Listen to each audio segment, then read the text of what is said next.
Well, good morning, good afternoon, good evening, wherever you are joining us from. We are glad to have you here. This session, this webinar this morning, afternoon, evening, wherever in the world you're from, is the purpose paradigm, connecting purpose, place, and people, and why each of those might matter.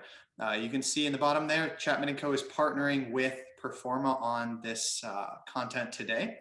Before we get into that, a little backstory on how this came to be a full service integrated architecture and engineering firm partnering with a people consulting firm. I had a conversation with Tanya, one of the wonderful team members at Performa. Started out probably as most business networking conversations go, sharing a little bit about ourselves, what we do professionally, our organizations. And Tanya started to share with me how important purpose was to the work that they did in architecture and engineering. I thought, well, that's a really interesting idea. Taking something that's abstract and conceptual like purpose and applying it to the physical concreteness of our physical place. And I'm sure that's a very critical part of the work we do at Chapman Co as well, integrating purpose into people and culture. And so we thought, how could we partner and put together a webinar, some content on how do you articulate your purpose? Why is that important? But then also, how do you integrate that into your physical space and into your culture? So that's where we're headed today. Some quick notes on Zoom. If you haven't been with us before, we'll recommend a side-by-side speaker view. So in the top right corner, you can select how you view Zoom. That'll allow you to see slides and the speaker who's speaking right next to it. Also, if you wouldn't mind, you can rename yourself, obviously, with your name. Also add your organization there. We can put a face to a name, know where you're from. And we'll also go into a breakout room to discuss some of the content, and then other people in the breakout room will know where you're joining from. If you wouldn't mind, send chats to everyone. We can see what questions you have, what comments you have. Please feel free to throw them in there whenever you have them. Also, feel free to come off of chats, or come off of mute rather, and ask any questions or throw in any comments that you have. Please turn your video on. Love to see a face, put a face to a name. And then lastly, we are backstage. If you're having any tech issues, feel free to message Matt or myself directly, and we can help you get any of that figured out. Real quick on Chapman Co. We are a full service consulting firm. We do assessments for individuals, for organizations, leadership development, training, and different workshops and keynotes to help businesses anywhere people and businesses interact to try and achieve more optimized business outcomes. So that's a little bit on Chapman Co.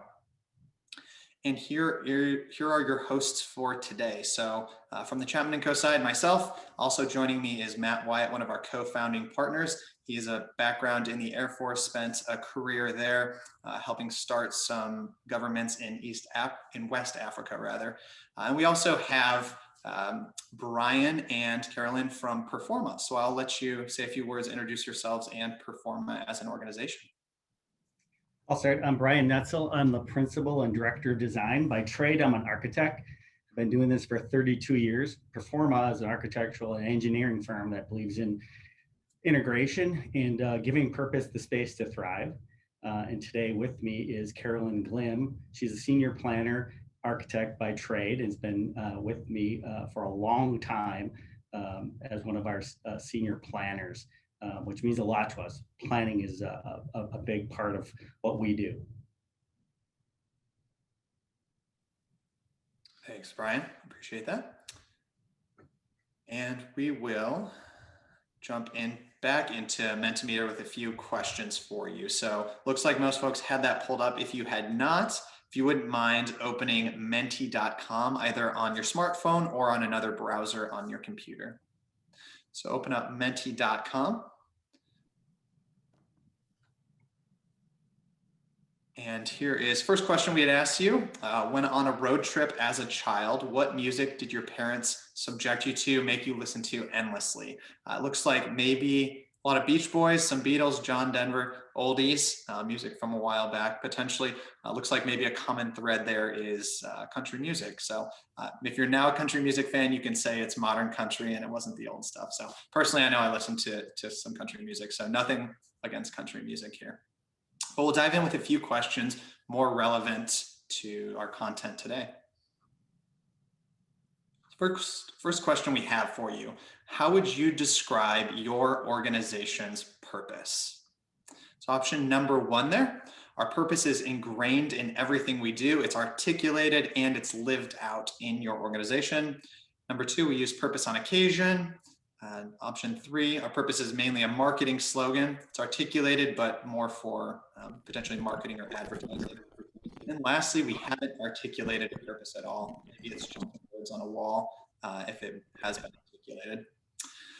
See, we've got about 42 folks in the bottom right corner. You can see, we'll wait, try and get more towards our 100-ish folks on the call today, but it looks like most folks are saying our purpose is ingrained in everything we do. Great starting point, and we'll walk through how that's important to articulate, but purpose doesn't just make an organization thrive by itself. It's very important to focus on how do we apply purpose into our physical space and into our culture. So great if you've already done that work to articulate it. And if not, maybe if you're in the other three categories, we'll have some tips, pointers on how you might go about starting that journey to articulate it. So question number two for you. What adjective describes your physical place? So your physical workspace, whether that's a manufacturing plant, an engineering lab, maybe it's a corporate office. What adjective describes your physical space? See, first one in there, sad. Maybe that's why you're joining this call. Carolyn and Brian will give you some pointers on how you make it less sad. Also saying office, I'm not sure if that's just very meta for it is an office, or maybe The Office, the TV show. If you are throwing in your industry, maybe focus on like when you go in, how does that make you feel, that space, or what adjectives or descriptors do you have for your physical space? I see collaborative in there. Innovative is a really good one. Uninspiring, corporate office. Also see a warm.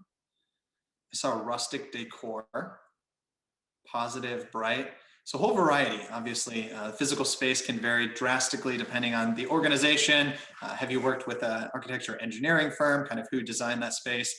For us at Chapman Co, probably be more in the 1980s, 1990s kind of vibe when you walk in, not as renovated or integrated with our purpose. So certainly no judgment here, just trying to get the juices flowing. Our last question then will be in very apropos for our conversation today is how well aligned is your purpose and your physical space? So how well aligned is your purpose and physical space? You can have aligned when your stranger walks in, they could name your purpose, articulate it simply by looking around. I've got 5 folks already there, that's fantastic. 2 saying somewhat aligned, there are pockets, maybe some updates, but not fully integrated. Not really aligned, it's a nice space, but not intentionally linked to our purpose. And then last option is 0 alignment. Duran Duran called, and the 80s want their space back. So that would probably be more, again, on Chapman Co side. Our corporate space is not super well integrated with our purpose, being a very people-focused organization, but we have done some work in certain spots of our office. So potentially between somewhat aligned and 0 alignment. So looks like most folks are saying not really aligned. Great to have you on the call. That's what, again, Brian and Carolyn will walk us through today, is some content on how do you align purpose, maybe that conceptual idea with the physical space that you work in. So these Mentimeter slides walk us through kind of our hypothesis, or what we'll explore today, how purpose-driven companies, people-focused cultures, and intentionally designed spaces don't just survive, they thrive. Certainly not absolute. Here we say that emphatically. There's examples of organizations who have done this well and probably not thrived, or don't focus on these 3 elements and are doing well, at least in a financial sense. But today we'll walk through how each of these can help your organization improve and go beyond just surviving or doing well from a financial perspective, how you might build a more robust culture. So here's our agenda for the day. We'll walk through starting with purpose. Again, how we start with purpose, very intentional there, articulate that, but then it's important with what we do with that purpose. So how do we intentionally integrate it into our place? and then engage with people, engage that purpose with our people. Lastly, we'll hold some time for questions. We've held some time at the end. So please jot down any questions you have. We'll have some time to discuss them, especially curious to get Brian and Carolyn's thoughts on how these two might integrate and potentially how our dynamic with COVID might impact that. So enough intros, we'll dive straight into some content on purpose, and this will be an activity over to you. So you are the coach of a young sports team. Your coach has done very well this season. You've won local and regional championships, and you've advanced to national competition. The invitation to nationals includes an all-expense paid trip to Disney World, as well as new team uniforms, and the kids are ecstatic. Goes without saying, the kids are really jazzed. Here's the dilemma.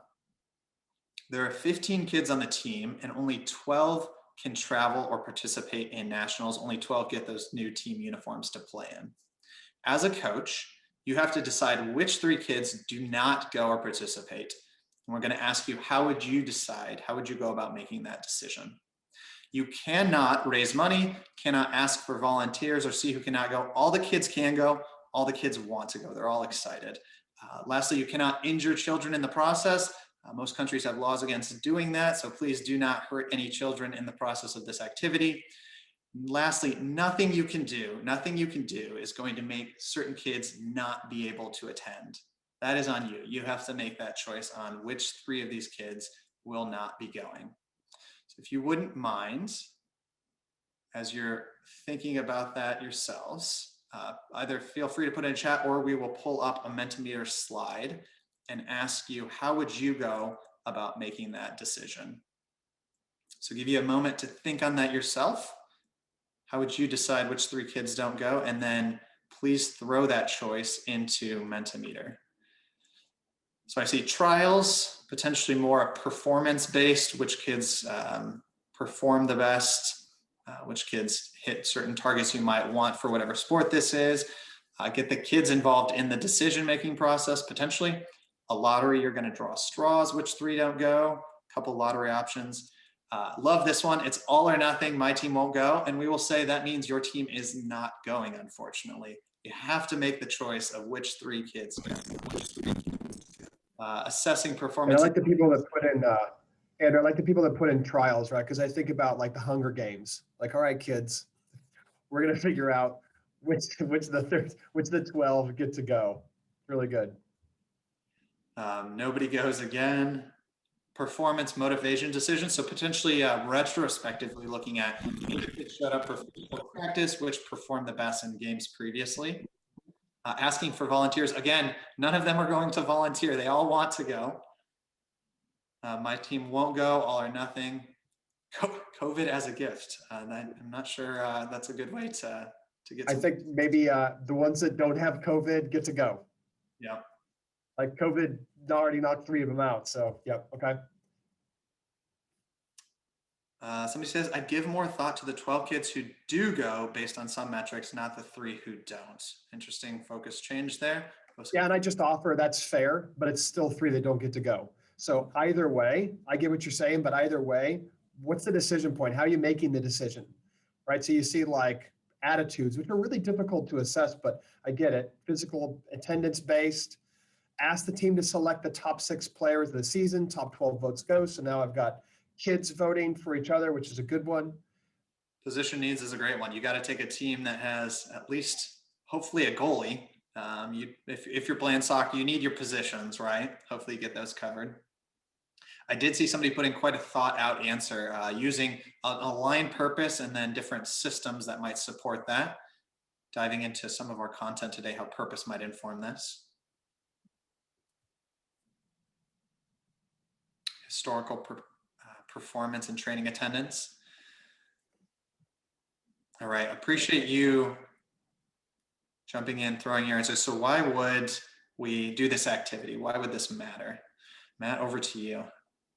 Yeah, so what you see here, we've ran this activity with probably tens of thousands of different leaders to get them to say, well, how does this work? And we'll hear everything. It's like you put in here. Is it a meritocracy? I'm just going to pick the 12 best. Who performed the best? Sometimes people will get into, well, what kids could be economically challenged? In other words, Are there some kids that would never have the opportunity to go to Disney World and therefore they're going to go? Other people are like this one, like lottery. I'm just going to draw names out of a hat. Like, I don't want to do this. I'm just going to let people know it's a little bit of whatever, fate, divine intervention, odds, however you think about it. I'm going to kind of take it away from this. No one goes. It's a great one. Okay. And that's interesting because now 12 don't get to experience it, but you keep everybody together as a team. The trials happen a lot. That's obvious. I mean, I have people try out for this. Oftentimes people are giving us almost a set criteria. And sometimes they'll even include what were the grades the kids were getting in school. Obviously, a lot of people want to include the kids in some way, shape, or form, which I think is always interesting because that makes perfect sense. If these are, let's call it 14-year-old girls, but if they're 5-year-old boys, they're voting for pizza. They're not voting for who gets to go. Like, these are 5-year-olds, right? The point of this isn't to put you into a trap. The point of this is to mention, well, if I don't actually talk about the purpose on the front end, or I don't have this articulated, this is what I get. I get more of a scattershot of, well, this is how I'd make a decision. This happens in our departments, our teams, and our organizations when I haven't articulated and deployed and infused a sense of purpose with the organization. Let me bring this to a little bit more marketing side of things, or how we communicate. So I'm going to show you, I'm going to come back in the slides. I'm going to show you 2 videos. These 2 videos are going to be, we're going to use something we all use on a daily basis. We're going to use cars. I'm going to show you 2 ads. We're not advocating for or against any one of these companies. I'm just going to show you how our purpose emanates out. The first one is by one of the larger car and truck manufacturers in the world, and that's Chevrolet. I'm going to show you the video, and then I just want you to put into chat, how does the video make you feel? How does the video make you feel? That's all I want. The first gut reaction, how it literally makes you feel. Here we go. Today we're here to talk about trucks, a little truck. That truck brand comes from a family who loves dependable, longest-lasting, full-size pickups on the road. I think that's Chapman Co. It's not Ford, today's brand. It's not bad either. That's right. Get a total value of $11,000 with the finance from GM Financial. That's over 20% below MSRP on this Chevy Silverado. Volume roads at your local Chevy dealer. Okay, I know, I'm sorry about the sound and stuff. We're going to clean that up. There's a lot of tech going on this morning, I think. And so I apologize for that being a little choppy. Can I ask, just for the people, and it all will always depend on where you're hearing this from, but just first feelings that kind of come to mind about watching this video. Thirsty, okay, good one, yeah, because it was shot in the desert. Audio is not clear. Okay, annoying, it's very simple. Okay, powerful, trucks, that kind of thing. What else? Unauthentic, interesting. Meh, I like that one, that's great. Uncertain, I don't know. And look, this is pretty typical, right? It's Chevy doesn't have a really clear kind of sense about this part of it, but they're a great car manufacturer, truck manufacturer. And what they're trying to do is they're trying to just basically say, look, I'm just going to show you a truck. I'm going to compare it to the other ones and let you see how you go. So I'm going to try and optimize this a little bit, made for men with manly jobs. All right, it is a little, yeah, got it. Unrelatable, great one. I'm going to show you a different one. This one is by another car manufacturer. Their purpose is to increase the advent of sustainable human transportation. So let me show you this video. I've tried to optimize it a little better, so the video and audio will come through a little bit more clear. So let us know, but here you go. This is Tesla.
So thoughts in chat. How did this make us feel?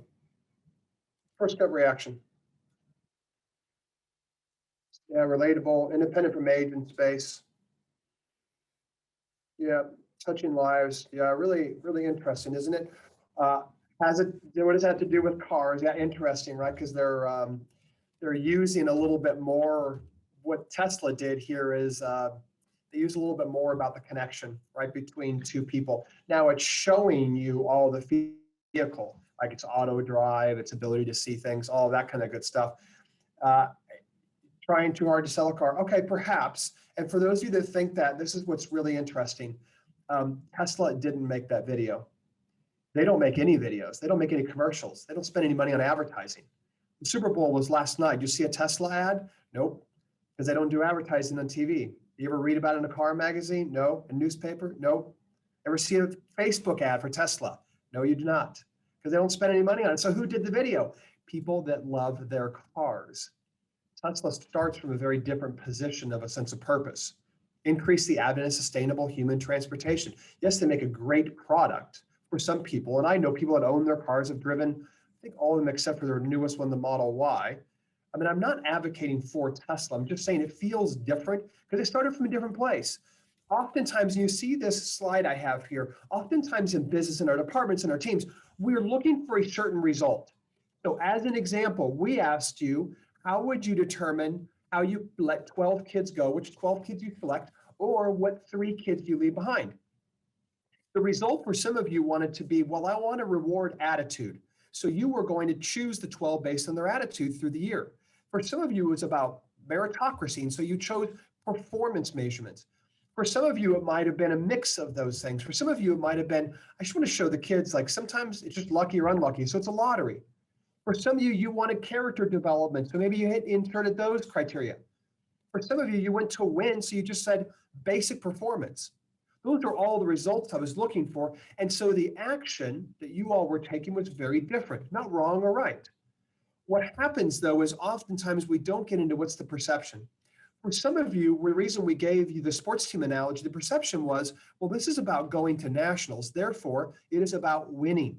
And so then I'm going to take an action and I want the result to be winning. For some of you, the perception is youth sports are about character development. I want my child to play on a field with people of different backgrounds and thought processing and communication styles. And I want them to learn how to get along with others and work toward a common goal, and win or lose. The real goal here is character development. For some of you, the perception was this is an opportunity that other kids wouldn't get. All of that. But if I don't actually start with a compelling purpose, the problem is we all have different perceptions. Okay, if I'm going to bring this into your business, quality, safety, timeliness. What's most important in your product or service? And you might automatically say, oh, definitely safety. What about, oh, and let me add the fourth one, profitability. And if I said out of those 4, which one's most important? You'd say, oh, well, safety is clearly number 1. Well, what then is timeliness, or is it quality, or is it profitability?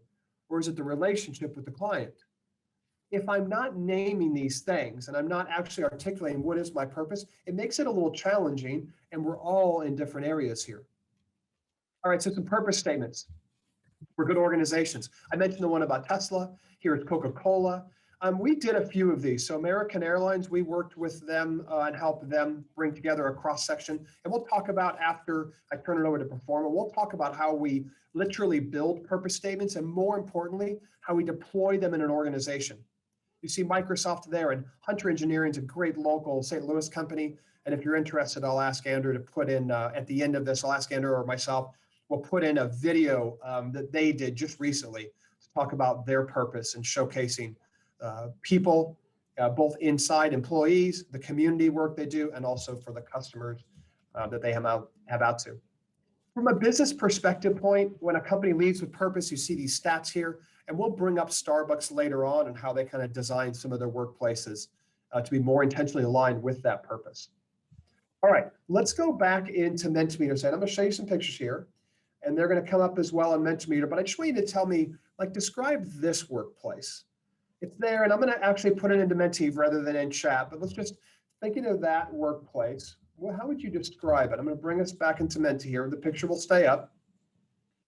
How would you describe this workplace? You see 3 different pictures of it.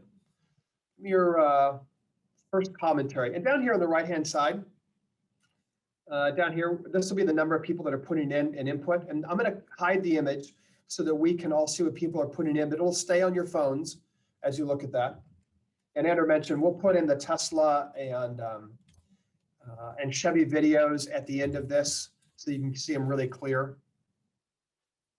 Yeah, I did turn the profanity filter on. So if you see the exclamation pound, that's because someone puts me in 1980s, totally stuffy, out of date, impersonal, sterile, stagnant, uninspired, boring, not very collaborative, disconnected, stuffy, lonely. Oh, that's a great one.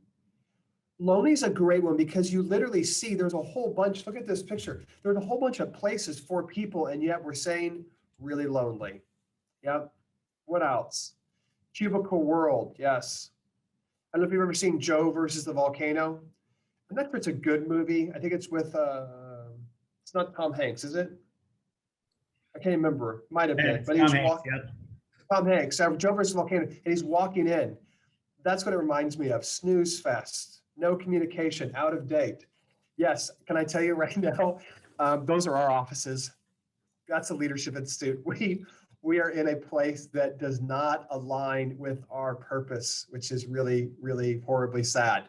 We'll get into that, why we're redoing our space, but you're 100% correct. Not only that, but if you notice on this left-hand side here, on this picture on the right, we have a wall of offices. Now it has glass, but the rest of it's like a cube form. So not only is it not collaborative, but I've literally drawn a line between people who have an office and people who are in cube land. So that's a really good example of not doing this well. So that's a good transition over to Performa to say, all right, well then how do we intentionally design our place better? Brian, Carolyn? Thanks, I'm going to take over from here for a little while. So organizations that are living out their purpose really create a collection of experiences that align with that purpose. And we believe that the environment is a huge characteristic in being able to create those experiences, but it is not the only characteristic. Later on, we'll hear about people. There's also the activity or what takes place, whether it's products or services that are taking place. And the last thing that we believe is that someone's perception or their expectation of what that experience is going to be is equally as important. If the expectation and the reality sort of match, then an ideally designed or an ideal experience, an authentic experience is created. So intentionally designed spaces are a key characteristic. And organizations either do this well or they don't do this well. They do align it with their purpose or they don't. Starbucks is a really good example of that. So Starbucks' purpose is to inspire and nurture the human spirit, one person, one cup, and one neighborhood at a time. Now, my Starbucks doesn't look exactly like this. No two Starbucks look exactly alike. And yet, part of the experience of Starbucks is the environment. You feel inspired. You're sitting with your colleagues or your friends, you're catching up. Sometimes I go there and I sit and I look around and I just want to know what the story of the people are that are in there. I want to connect. I am inspired. And I want, I am nurtured by the human spirit. In this time of COVID, one of the things that I miss is actually being able to go into Starbucks, right? Right now, it's just a really great cup of coffee at a drive-through. Part of that experience is gone for me. So you can design an environment that aligns with purpose, is what we're saying. How do you do it?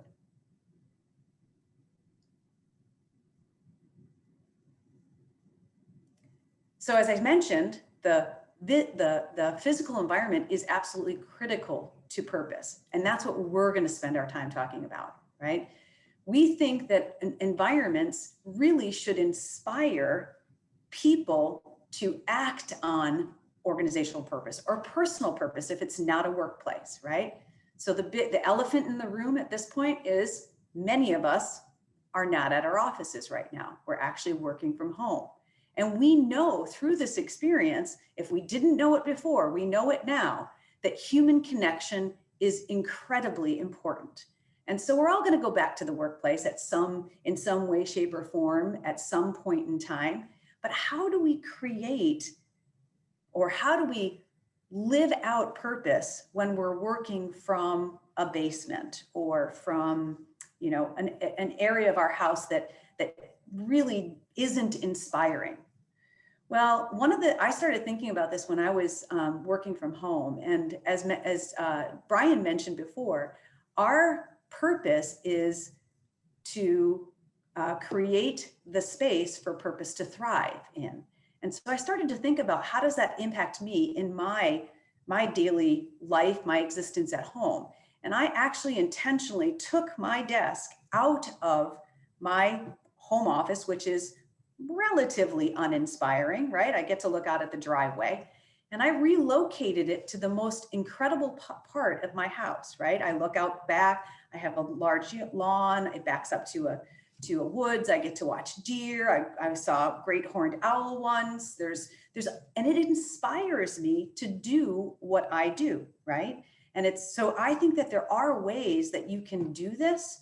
It's not as easy, but certainly when we think about going back to the workplace, think about how important it is going to be for purpose to align with that environment. So if you don't have an inspiring environment now, it's going to be even more important when we all go back, that environment actually inspires your purpose. And how do we do it? We start with the why. We also believe that we are in a unique situation right now, similar to the situation that we were in around, I think it was 1871 when the Chicago fire happened, right? And although there was an early invention of the sprinkler system, the automatic sprinkler system came out of the need resulting from the Chicago fire, right? We're in a unique situation now where the pandemic has sort of thrown us in. What do we do? And there were a lot of knee-jerk reactions, I think, at first, but we're starting to evolve to see that there are responses to that are going to be long-standing responses. We've said this all along, and now it's especially important, but we believe that everyone should be considering what next practices are in their environment. And next practices are the best practices of tomorrow. They're unknown, right? And having the flexibility in your environment to test out what those future best practices will be is a key ingredient to that. You do this in product development, in any other area of innovation in your organization, whether it's leadership innovation. Why not be thinking about how that space aligns with what you're thinking about in terms of next practices for people or for your purpose? We're going to show you two examples as part of this. And the first example is actually one that's very close to my heart. It's a local nonprofit organization that serves adults with a variety of different disabilities. And we're going to share a video. I'm not sure that the video is going to actually run smoothly or not, but if it doesn't, I'm just going to give you a little bit of an overview first.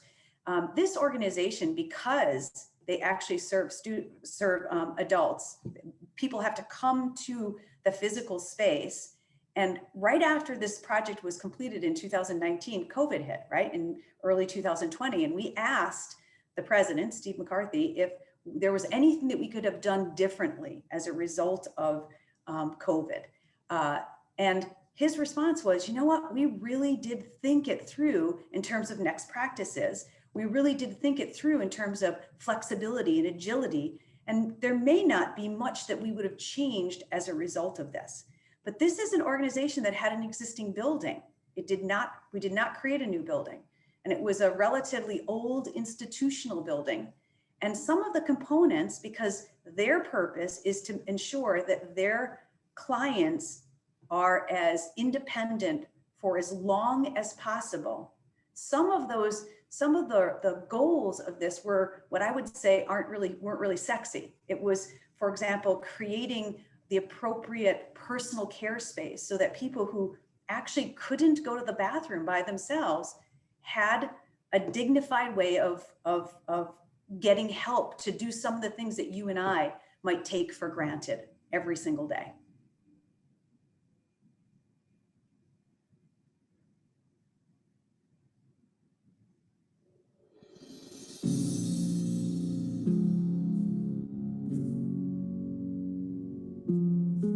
I see people every day who maybe have to get up 3 hours before I have to get up just to start their day to get ready to come here for services. And they're always happy to be here. There's joy in their eyes, joys in their smile. I don't have that good a memory and stuff like that, and I was trying to keep everything up to control and everything else like that. The things that happen here at Curative Connections, they're all designed to help people to achieve their goals for independence. What did Curative Connections look like before this renovation project? It was state-of-the-art when it was built in the mid-1970s, but it had that institutional feel. It was darker, it was more chopped up. We had lots and lots of smaller rooms. There was duplication of space here, so it was not ideal.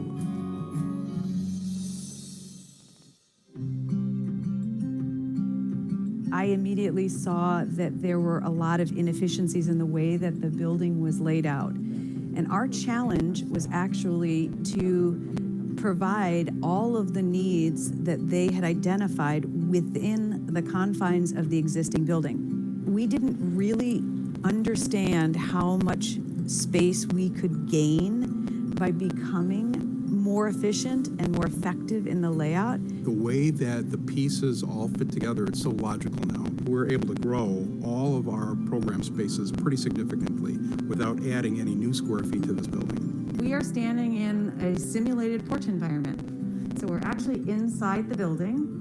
The environment was created so that when people came into the space, they felt as though they were on the sort of quintessential American front porch. Right? It is really what dementia care is in reminiscent therapy. And that's what this creates, is an opportunity to change your environment and be able to be within a space that creates memories from your past and just offers the opportunity to reminisce naturally because of the environment you're in. I think the courtyard design has been a huge addition for all of the people using this space. It's used daily, multiple times a day, and that was space that wasn't even ever accessed by people. Now we have all programs that are out there, hands in the dirt in gardening beds, or using the walking loop as a way to just get out and stretch during the day. I think the personal care space that we've added, it's making it so that what we do here is the most dignified and respectable way that we can provide that support.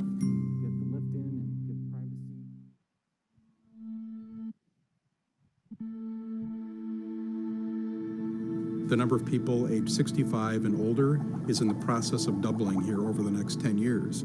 The number of people with dementia here in Brown County, it's 15,000 people right now. That number is going to double over the next 15 years and triple not long after that. Now with this additional space that we have, as a result of this really smart renovation, we're able to meet people's needs for quite some time into the future. And so I've literally seen people who've been here before, but maybe had not been in here for a while. They've literally walked in and said, wow. And I've seen them walk back outside, look up at the building to make sure that they're in the right place and walk back in and say, I can't believe it. I didn't have an experience doing a project like this before, and so the idea of working with an architect was very foreign, and I didn't really know what to expect. I didn't know it was going to be as relational as it ended up being. I was so warmed by the idea that it wasn't just about physical space. It really was about how we're living out our mission, and that the physical space is intended to highlight that.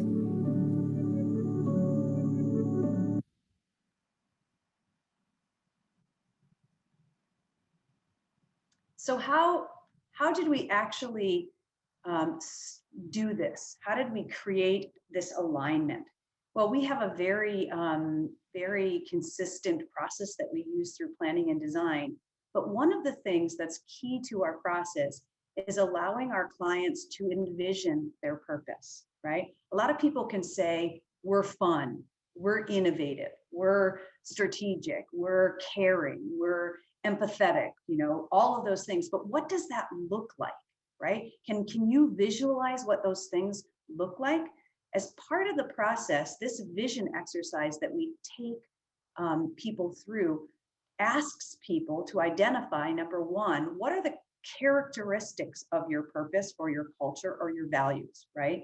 And of those, and then with those characteristics in mind, look at several images. And in this case, this is actually Oshkosh Corp example on the screen, where we had about 100 and something images on the wall. And we asked them to identify those things that matched the characteristics of their culture. They said, for example, that they're strong, right? And they wanted a building that reflected that strength. Curative, again, it was all about, you know, empowering people. It was about, you know, their empathy and their connection and different things, right? So the next thing that we're going to do with you is we're going to actually take you through this exercise. All right. So in Mentimeter, you're going to have an opportunity to share what is one of your organization's most important cultural characteristics or values or characteristics of your purpose, and just add it to Mentimeter. We're going to see what comes up. Care, serve, relationships, connection, safeties, yeah. Transformation, humor, reputation, collaboration, yeah. Innovation.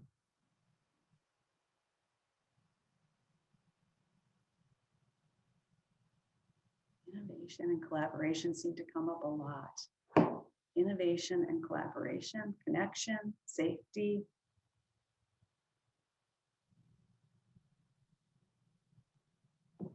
Excellent. Respect, safety, love, integrity.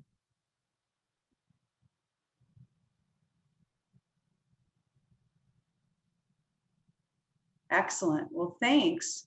These are all great characteristics, and a lot of them are similar, right? Care, relationships, respect, connection, integrity, innovation, and collaboration. We're going to share with you a series of images in a minute that allow us to take some of those characteristics. And in this case, we're going to choose two of the characteristics. One we're going to choose, which is innovation, and the other one we're going to choose, which is collaboration, because those seem to be two that were consistent with this exercise. So I'm going to share with you 8 images that may speak to innovation. They may speak to collaboration in a variety of different ways. So for example, you know, some of these, you say, how can you, what does innovation in architecture look like? What does innovation in space look like? It could be a form, a shape. It could be an activity. It could be what's happening in the space rather than the space itself. It could be a color, like fun. You know, if you had said fun and you looked at an image of something that was completely white, void of any color, I'd say, well, that's maybe not so fun, right? There's transparency too. There's another one that's transparency in an organization. What does transparency look like in architecture? To me, that might look different than you. I might say transparency is all about glass, right? So what I'd like you to do now is vote on the first one, which is innovation, okay? And identify which image you think represents innovation to you the most.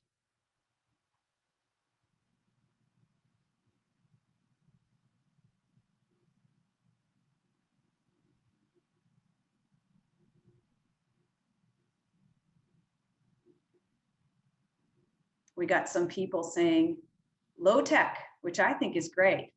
This low tech image number 7, I can tell you that is selected more often than not when we talk about innovation. And it's really has nothing to do with technology. It's using space in an incredibly flexible and innovative way, right? We're writing on the walls. We're able to write on the walls. We're able to move those walls around. That's pretty innovative, right? When we think about how we typically write on a piece of paper. Other things, obviously there's some there that I chose specifically because they were new and they were different, and some of the architecture was reflected innovation. Option number 6, which actually is this really kind of cool sort of central gathering spot around a staircase. Some people selected that as being as being innovative, and I can see why some of these were selected the way they were. If anyone wants to share why they selected a particular image in the chat, by all means do so.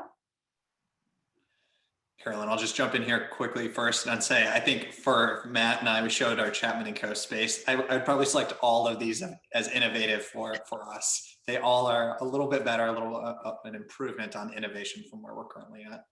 Right.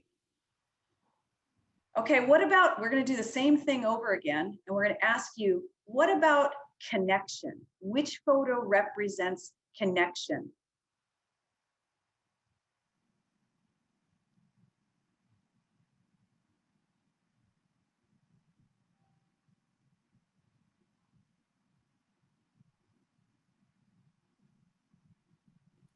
And hey, as you all are voting this, do me a favor, be thinking about why you're selecting this, right? So think about, well, why did I pick that picture? And importantly, as you look at the other options, why didn't you pick the other ones? So innovation, I saw in the chat, someone said, man, number 8, that just looks like, that's innovative. Who builds a building like a 5-year-old built it with stuff sticking out everywhere and it's glass and things aren't lining up? Like, it's cool, it's edgy, it's new. Okay, maybe that's why you selected it, but why did you not select the other one? So here, when it comes to connection, why am I selecting some, but then why am I not selecting the others? Be thinking about how that comes up. And you can run this obviously with your team as well as you start to think about creating your own space. Carolyn? Yeah, some of the same images, by the way, are coming up for connection as well as innovation. The interesting one here is that option number 2, which is actually an innovation center on the campus, Illinois Institute of Technology campus, actually.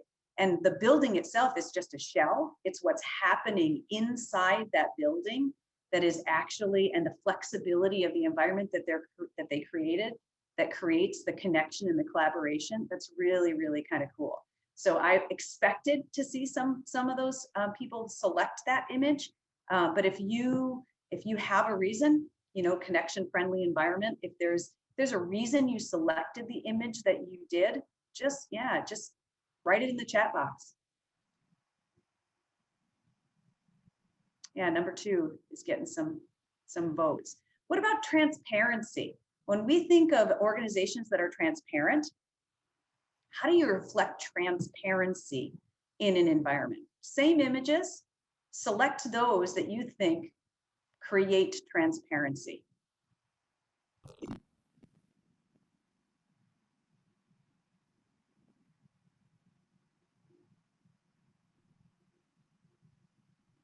Ooh, we got some votes for number 3 finally. Again, I think that there's probably some consistent themes throughout this, but I think it looks to me an open environment is probably pretty transparent, which is reflected in option 2, right? Option 3, obviously there's transparency in being able to see into the spaces that are enclosed, right? We're not behind walls, we're behind glass. The openness of the gathering space that's around that sort of central atrium space and the staircase is another really good example of that. Option 5 is kind of cool because it's a glass box that's sort of cantilevering above someone else, right? So there's transparency, you can see everything that's going on. So I think that there are some consistent themes here, but if I were going to think about how I would design from this, I would be asking you specifically, why did you choose that? And the reasons that you gave me are more important in some ways than the exact image that you chose, because we're not necessarily going to copy any one of these things, but we're going to incorporate all of those thoughts into the design that we come up with. And we did this again, not only at Curative, but we're going to share with you one additional example of a building later on that we started from scratch with. So the next exercise is going to be all around how you see your organization being able to make improvements. So if there isn't ideal alignment, like we found out in the very beginning of the beginning questions that we asked, only maybe half of you or a third of you said that your environment is aligns with your purpose, and some people said it's a cool environment, but it doesn't align with purpose. We think that there are small ways and large ways to be able to do this. So small improvements, for example, would include things like making sure that you have purposeful pictures on the wall. We recently worked with an organization that was an insurance company. And when we first went to the insurance company, we looked at the walls and there was a ton of really cool African art all over the place. And we said, okay, so what insurance do you sell? Do you sell like internationally? Is Africa sort of a target market for you? And they said, oh no, that's just what the CEO, the previous CEO, wanted to see on the walls, right? So it's not about personal preference. It's about those things that speak to the purpose of that organization. EGD, right? Environmental graphic design is another huge piece of it. And a lot of people just put stickers or words up into spaces, but there are ways of incorporating environmental graphics into the architecture that really speak to not only purpose, but also what's happening in that space. And so this is a really good example at San Jose State University. You can go out and take a look at it. It was done by a company in Madison, Wisconsin called Tyce, and they do an excellent job doing this kind of stuff. There are large improvements. So the next slide actually shows the large improvements that can be made. And they are things like building a new building, right? This is a great example. This is Apple, and Apple's purpose is to empower creative exploration and self-expression. It is purposely unadorned. It's a glass box. And what is on display? The equipment, the Apple products. And you're encouraged to go inside and explore and play with it. And there isn't anything other than the logo really of Apple that says, this is who we are, right? So it's just, these are ways that you can do this. And there are a number of really good examples out there, but I want you to start thinking about what could be done in your own environment. So that we're going to go into a breakout session. The next activity is breaking out into small groups and actually thinking about reflecting on your current environment and trying to think of opportunities that could create better alignment, either small improvements or large improvements. If you need to bulldoze the building and start over, talk about that. If there are things that you think you can do to the existing environment that just make a lot of sense, discuss those small things as well. It doesn't have to cost a lot of money. So you're going to be broken down into a room. You're going to be given a few minutes to talk amongst yourself. But you please introduce yourself, your company, and then after COVID, where do you want, I can't see the rest of that. Where do you want to travel? There it is. Where do you want to travel after COVID? So just an opportunity there to introduce yourself, where you're coming from as a company, but also just personally, I know COVID's, impacted the travel industry, opportunity just to share where would you go immediately once everything kind of opens back up after COVID? What would that look like for you? Way to get to know each other in your breakout room a little bit better before jumping into those 3 questions. And let me jump in really quick because I see a lot of people already starting to bail, like, I'm out of here, I don't want to do breakout. You don't have to. You can come back to the main room and we'll just chat. But just an opportunity for you all to talk to one another to say, well, what are those improvements we're going to make? So just about 8 minutes or so here really quickly.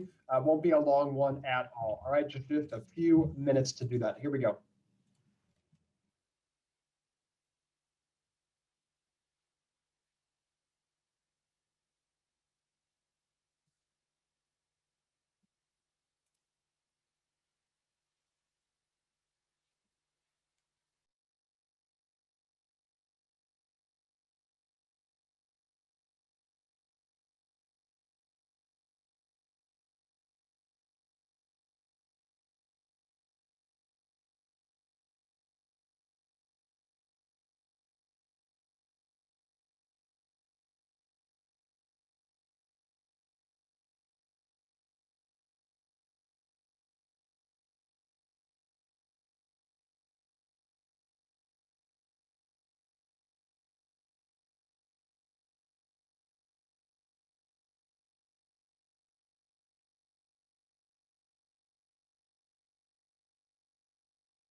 Hi, Kirsten, I got your message. I'm sorry. Hi, that's okay. I just wasn't sure if there were technical difficulties or if people had left or what. I think, it's, I know we've got about 15 people in the main room. So for the 15 that are here, happy to have a chat with you all. We have about another 3 or 4 minutes left for this one to end. It's always a love-hate we have with breakout rooms. Some people love them. They want to talk. Other people are like, I do not want to be in a breakout room. So I don't know that we ever really find the sweet spot, but there weren't technical difficulties. Just people, sometimes they don't want to go to the breakout, which I understand as well. Sure. Hey, how about you, and where are you calling in from? I am in Evanston, which is just north of Chicago in Illinois on Lake Michigan. Sure. Close to Northwestern. Yes. Yeah. Northwestern is right on the lake, and I'm about a mile or so west of there. Oh, that's great. Yeah. Were you traveling to after COVID? Hopefully to Austin. My son and I go every year to see family, and so we haven't been there in more than a year. So That's fun. That's a great city. yeah. So looking forward to getting back there. Hey, thinking about your organization, small improvements, what were you thinking about on those? Yeah, so I have two different contexts because there's the company I work for now, and there's the company that I'm building, which obviously doesn't have a physical space yet. So it's interesting to be able to think about that from scratch, and also think about the company I work for now and the improvements they could make. So okay. And Tracy and Steve, I know you joined us. Any small improvements you think about in your space? Steve, I see you got from Humana. Go ahead. Yeah, well, I work from home. I'm a sales agent, and so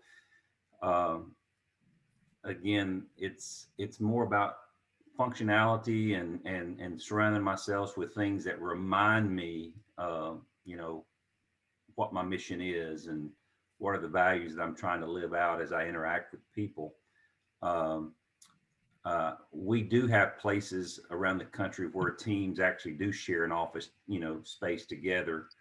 I wish we did, just to allow for a little bit more collaboration and sharing of ideas, but that's not going to change. For me, it's, this is going to be my office. Yeah, it's a good one. I think, Tracy, thoughts on yours? I know you're working from home as well. Yeah, we were actually considering moving to a more remote working environment prior to COVID. So this has given us a nice test run. So I think we're definitely going to stick with that. We're going to maintain a main office. We're not back at the office yet, and we're in tourism, so our recovery is going to be a little bit slower than most. But I think when we do go back, the space is definitely going to be changing. We've got quite a contemporary sort of Google-esque type environment. We're in a little forest area. It's wonderful, but we're definitely going to be changing some of that to match our culture more. And I think the thing that we've really realized is that although we were already starting to move to a remote culture, that interaction that we needed, people need that interaction at the office. So we were going to move completely away from that, but I think we're going to have a more integrated approach now where people can work from home or in the office. Yeah, that's a great one. I think I just, for thoughts on some small improvements, because I think sometimes we think about the space and alignment of purpose. There are so many times as a consultant that I'll walk in and walk through an organization and it will be nothing but their product or service. Like if I'm working with an air cargo outfit, it'll be pictures of airplanes. If I'm working with an airline, it'll be pictures of airplanes. If I'm working with a car company, it'll be pictures of cars. And so I think there are times like, yeah, but it doesn't inspire anybody. Military was no different. You'd walk through and you'd be like, well, I have all these pictures of, I don't know, machines around, when actually what I'm trying to do is lead and think about what I'm doing for people. Even we worked with the St. Louis Zoo has done a really nice job of, instead of just showing pictures of animals in their workspaces, they show the interaction of pictures of people and animals. It sets the entire environment up differently, but so often we default to it's just this product or service, or it's very customer focused versus people focused. So I just think about it from a standpoint of what's the really small things everybody can do is very, very quickly just, okay, I'm going to change the pictures into reflecting what we stand for, a little more of our purpose or our values. It's a great one. Thanks. And I know we're having people rejoining the main room here. So I think we're going to bring us back over just in the interest of time here. I'm going to bring you back over into Menti and just would you mind, just what improvement idea did you discuss? The reason for, I know it was a really quick breakout session, but this way everybody can see in the group here, we have about, 60 or so folks on this. You can see what other people have discussed. In the main room, we were mentioning about, do we change the pictures to not be so customer focused or so just simply about our product and service, but more along the lines of people serving people. What inspires us? Spaces for quiet conversation, more collaborative. Great one. I know American Airlines did a huge rebuild of their corporate headquarters right before all this happened. But they were doing where they had a lot of open office plan, but then they had these little pods where people could go to with their computer or their phone, and it was really quiet for them, being able to talk virtually with another person. And they were all over the place. So you had both the mix of, I don't want to make it too loud if I need to go into someplace a little quieter. Those places were available. Really focused kind of work. It's a great one. Yeah, and Brian and Carolyn, I see a lot of stuff on lighting. Yeah. Through break rooms, it's always a great one. Common space is a good one, right? If you're like, well, where should I start? Start in a place that people come together. And obviously with COVID, it's going to be needing to be a little bit safer, but family pictures, it's a great one too. Yeah, and all the stuff you're putting in, we'll go ahead and download and send off to you so you have some other ideas from the group here. Any questions on that before we jump into performance, talking about another case study with Oshkosh? Any other questions, you can come off of mute or just put them into chat. And if not, we'll keep running. All right. Carolyn? So yeah, I'm going to take this one over. So this is a photograph, and it's all about the people, right? Oshkosh Corporation, they're led by Wilson Jones. He's the CEO, and he has this mantra of people first culture. So realistically, this is all about those people and how they use this facility. Interestingly enough, just to tee this up, and I'm hoping that the video works as well, these 700 people in their corporate headquarters, they have 15,000 people around the world. These 700 people were scattered about 39 different facilities in Oshkosh, Wisconsin, or the region, right? So talk about collaboration. That was even kind of before we had Teams or COVID, and now we've gotten a little good at doing this. 39 different like little subcultures. So in his mission to have a people first culture, we took that and just tried to embed it as much as we possibly could in the design of the facility. So I don't think I have to tee up much more than that. Wilson does a very, very good job of capturing how we integrated their purpose into their facility. So listening on some of the key aspects. We really believe that our purpose, if you can't get it here, you may not have a pulse, because it's so evident in everything we do in supporting those everyday heroes. If you look at what we do, we serve the everyday hero, whether it's a firefighter running into a burning building when you and I run out, or a warfighter that's trying to protect our nation and doing all kinds of critical work around the world, to our construction technicians working as high as 175 feet in the air and remaining safe in our products. We were a performing culture before, but we weren't as healthy as we should have been. And part of that was we were so spread out. We had 39 different buildings around town. By putting our people first and taking care of them, we've already seen it in our results. If you take really good care of your people, they're going to take really good care of your customers, which allows us, we are publicly traded, to take care of our shareholders. And then most importantly, we can turn and take care of the communities where we live and work. So when we designed the building, talk about a physical representation of people first culture. From the moment that you walk through the front doors, right off to the right, we have our team member wall. And they're actually interactive tiles that represent our team members throughout the world, and a little bit of story about them and what it means to work for Oshkosh. When you walk in the front doors every day, our guests, our team members, they actually walk right under the U, YOU, or Your Oshkosh University. And that is a 3-part classroom for our team member learning and development. You'll notice in the space, there's lots of windows. So having access to natural light and windows, it's so important for just our mental well-being throughout the day. We've got a great fitness center and classroom. We've got a meditation space or a quiet room for people to be able to leverage throughout their day and get their extra steps in or just have those moments to step away. The great thing too is that space overlooks the river, and it's a beautiful spot to be when you think about becoming more well, and it actually connects to our trail system from Oshkosh. So everywhere that you look throughout the building, you can actually see that wonderful trail, and then you've got access to those physical and mental well-being support programs and spaces within the building.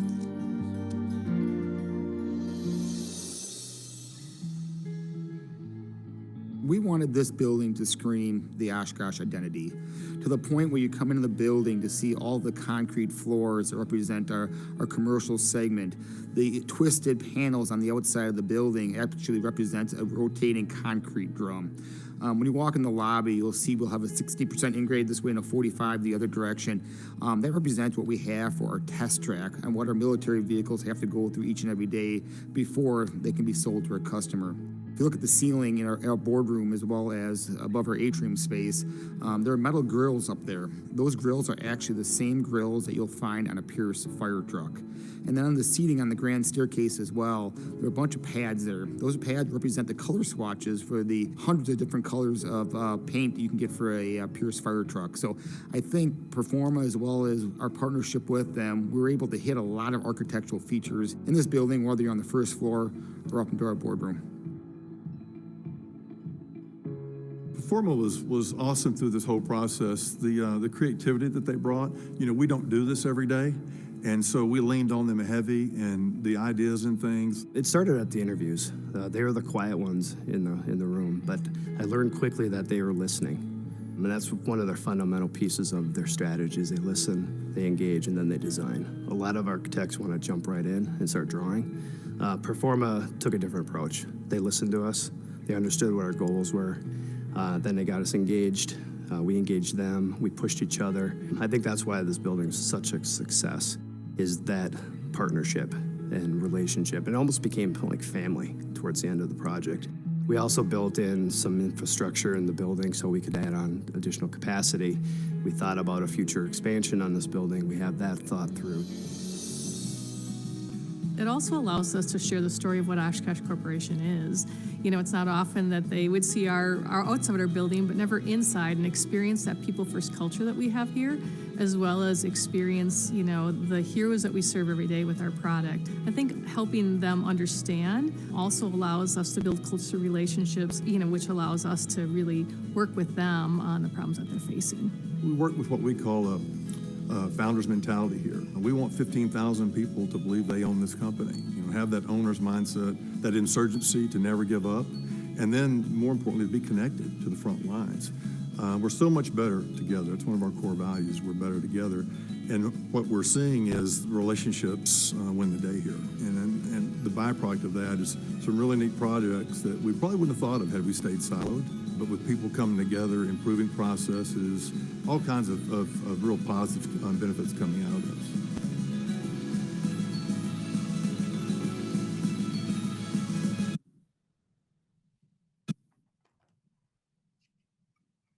So I think the interesting thing there you got to see is a couple of the words that popped up: collaboration and flexibility are all born into that design of the facility. But really it's about the people and the people that you see on these stairs.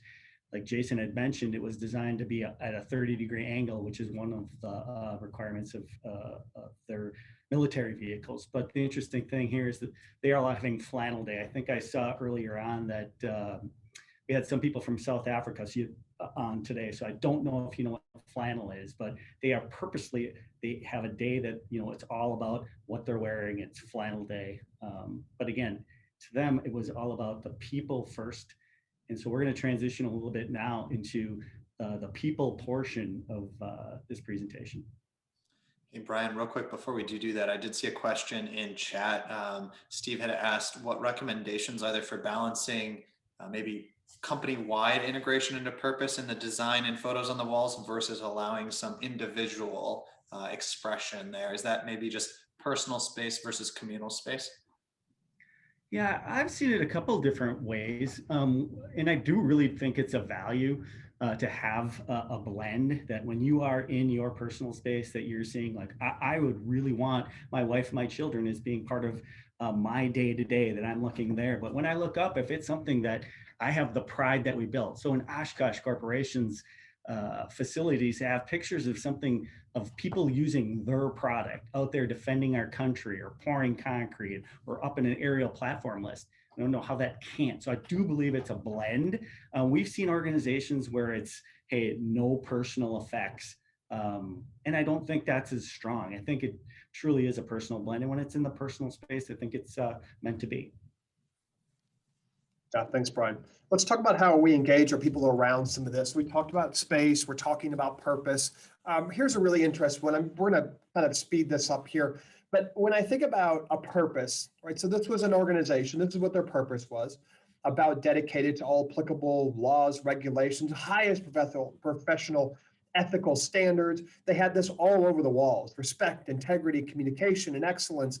And I know none of you know who this company is, but I'm just going to reveal this to you. This was Enron. If you actually look at their values and their purpose, they literally, it was almost as if they read all of that and then did exactly the opposite. Our Congress, the US Congress, who rarely agrees on anything, was able to agree that this was not a good company and pass laws in opposition to it. So, well, then how am I able to actually engage our people in this so that it doesn't just get instantly wiped off by one of those? And that's three areas: decision-making, communication, and recognition. So from a decision-making, one thing to be thinking about, if I don't want my purpose just to live, let's call it in my space or on my website, I make decisions by it. I literally, when I'm making a decision or I have two different courses of action to do, I use my purpose as a filter to say, all right, does this live it or does this not? Yeah, I got to put it into the business aspect as well. But I'm thinking about even the small decisions. So as an example, perhaps return to office. Maybe I'm putting that through our purpose guide to say, how am I going to look at that when I bring it through the purpose there? Andrew, you want to hit on communication, and then we're going to wrap this up with do's and don'ts of purpose work. Andrew? All right, second one, communicating your purpose in your people. So two examples we have for this. One is internal, one is external. The internal one is how Microsoft has developed their purpose and integrated that, communicated that into their culture and their people. So when Satya Nadella took over as CEO a few years back, led the organization down a journey of articulating their purpose, kind of a newer purpose statement, which is, we had it on the slides earlier, but to empower every individual and organization to achieve more or reach their full potential. And so they communicated that, hey, this isn't just what Microsoft, like our strategic business direction as Microsoft, we want you to take this for your own personal passions as well.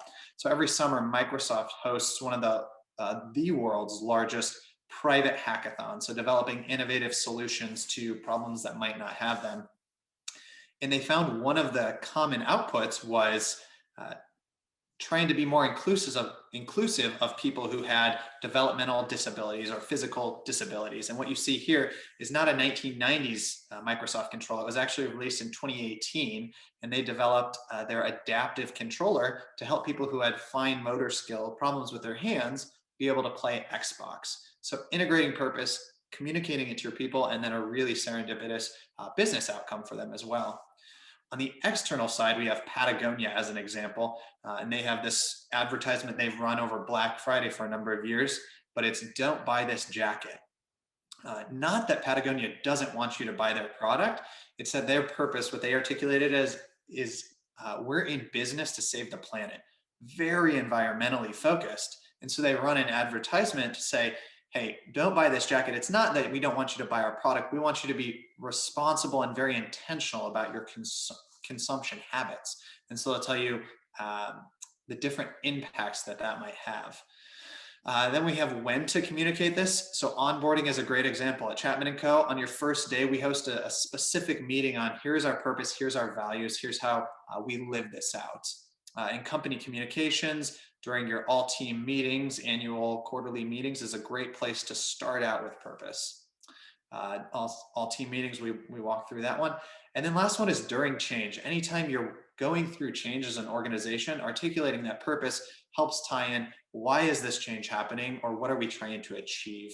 Why are we going through this change? And the last one, in terms of integrating it into your people or engaging your people around your purpose, is a source of recognition. So here we have Chapman & Co.'s purpose: to illuminate potential and ignite connection. So we just throw that up there as an example, but we'll ask you, who is one person you can recognize that has lived out your purpose? So you can write a handwritten note to them after this session, thanking them for doing that. And it's a great practice to integrate into, if you have weekly or daily touch bases with your teams, you can start off with recognition. Recognize people who have lived out your purpose there. Yeah. If you are South Africa friends, I realize recognize is spelled with a Z. That's our version of it. So I apologize. We didn't have the other version with an S there for you as well. We do have a South African office, so we're very cognizant of that difference. But that's the third one there. Yeah, thanks, Andrew. Let's talk about just really quickly here. I know we're pressed for time, so I'm going to go over these last two slides. This is not meant to give you the overall, and this is how we do a purpose, just to give you some thoughts. So we see this, people call it a why, they call it a purpose, and we've seen a lot of clients use it. So I'm going to tell you what not to do. I know it's not very inspirational, but I am. One is create your purpose in a vacuum. Normally we see it, marketing gets together with senior team, and then it's like the puff of smoke from the Vatican, they come out with this purpose, and I bequeath it to the masses. It doesn't work that way. And I'm gonna get into what we should do, but I wouldn't create it in a vacuum. I would ground it. Oftentimes we're not actually grounding it in literally actual stories. We're just thinking about what sounds really cool, really neat, really nice. For existing businesses, I need to ground it in actual stories. A lot of times we see it used solely as a marketing slogan or focused mainly on customers. I will tell you what not to do, and this is the reason I'm bringing these up, is we see a lot of organizations doing exactly this. One is to transmit it. Like people think that communication equals the amount of time I'm talking. I'm using it, right? So transmit it and then expect people to just rally around it. And the other one not to do is make it focus solely on a product or service. Do not expect everyone to instantly get on board just because you have something that's really nicely worded. And really importantly, do not think it's going to fix work structure issues. I promise you it will not. It will actually be more frustrating because I'm not listening to people about how we're not living the purpose and the work isn't aligned. It makes it really challenging. All right, so then what do you do? Well, one, and we have a process on this if you'd like to contact us afterwards. One, create it with a cross-section of the organization. We've done this with organizations that over 100,000 team members.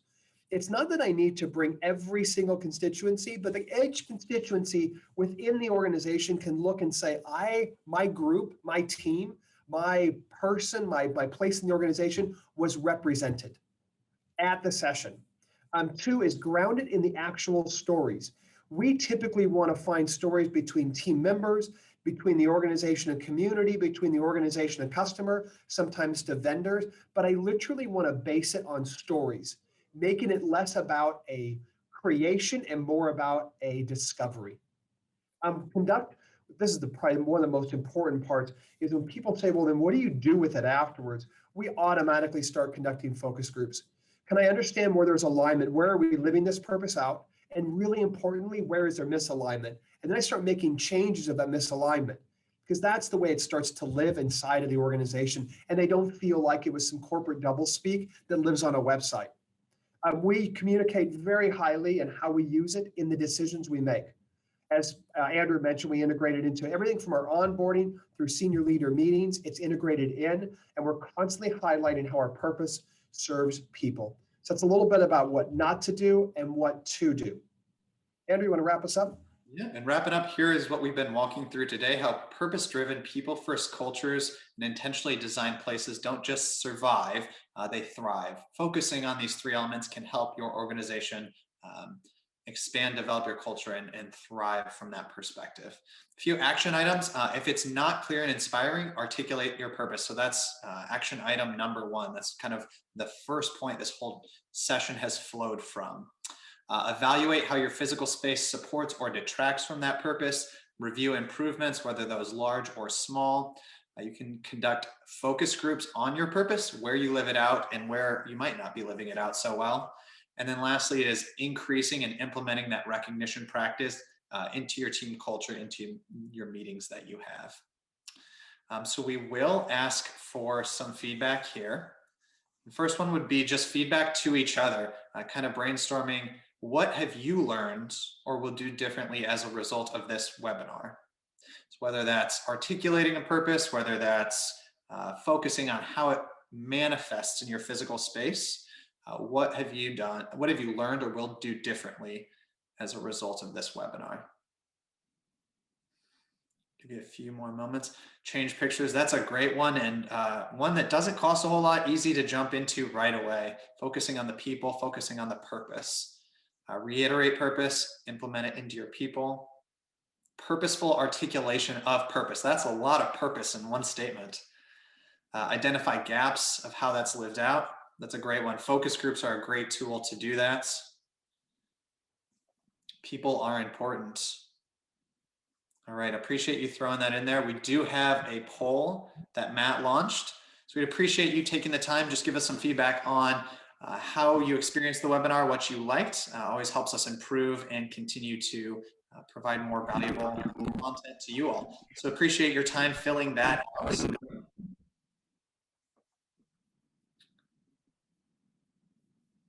And lastly, we'll pull back up into slides, just some final closing out notes. Here is Chapman & Co.'s services we offer. We work where business and people intersect. So any business, people, problems or areas you'd like to improve on, that's where we do work. Consulting, leadership development, individual organizational assessments, different trainings. And lastly, this is part of our virtual classroom, a virtual platform we have. Also, turn it over to Carolyn and Brian if I want to add any content or comments on potential areas people could reach out to you. Certainly, they can reach out to myself. The email is on the screen. Anything big or small. We talked about some big issues today, what to do in small spaces, and then if you have the ability to start from scratch like Oshkosh Corporation did. So we're a body of architects and engineers that are very, very passionate about giving purpose the space to thrive. And it's exactly why we reached out to Chapman & Company to have this event. So thanks to Tanya on our end for actually even starting that conversation. All right, thanks, Brian. We will play out with some music. I know we're right at time. And if you do have any questions, want to ask any questions, continue the conversation, we'll hang out just for a few moments afterwards. Andrew, can you hear me? This is Tanya. Yeah, Tanya. Yeah. One thing, I know we're quickly losing some people, but one thing wanted to throw out there is if anybody's interested in a lab experience that would bring purpose, people, and place together, that's one thing we wanted to throw out there if there's any interest in that as well. Yeah, and lastly, as we start to play some music in this piece, would you mind, please just fill out that Zoom poll. It takes like, I don't know, 10 seconds at the most, and just scroll down to the very bottom to be able to hit submit. So really appreciate you giving us some feedback on that one. Otherwise, have a wonderful day. Stay safe, care for one another, wash your hands, wear a mask. Thank you.